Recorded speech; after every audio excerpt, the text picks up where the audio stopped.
ভোলা বরিশাল সেতু, এটা আমাদের প্রধান দাবি। ভোলা বরিশাল যদি সেতু হয় তাহলে ভোলার সাথে সারা বাংলাদেশ একটা যোগাযোগ হবে, এবং সেক্ষেত্রে ভোলা যদি একটি হাসপাতাল হয় তাহলে আমাদের যেসব মানুষগুলো ভোলা কষ্টে এবং তারা চিকিৎসা পাচ্ছে না, তাহলে আমরা সরাসরি ঢাকা এসে বা বরিশাল গিয়ে চিকিৎসা করতে পারবো। ভোলা হসপিটাল না থাকার কারণে আমাদের অনেক ভাইরা অসুস্থ হয়ে পড়লে যোগাযোগ ব্যবস্থা না থাকার কারণে অনেক ভাই মৃত্যুবরণ করতেছে। এর জন্য আজকে আমরা আমাদের 4টি দাবির মধ্যে প্রথম দাবিটি হলো ভোলা বরিশাল সেতু। 2 নম্বর হলো আমাদের একটি হসপিটাল ভোলা দরকার। আমাদের 27 লক্ষ লোকের বসবাস, সেখানে আমাদের ওরকম উপযুক্ত হসপিটাল নেই।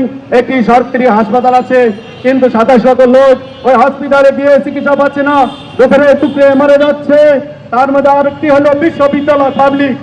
আমাদের বিশ্ববিদ্যালয় না থাকার কারণে আমাদের গরিব মেধাবী শিক্ষিতরা ভোলা ঢাকায় এসে অর্থের অভাবে পড়াশোনা করতে পারতেছে না, সেজন্য আমাদের একটি বিশ্ববিদ্যালয় প্রয়োজন।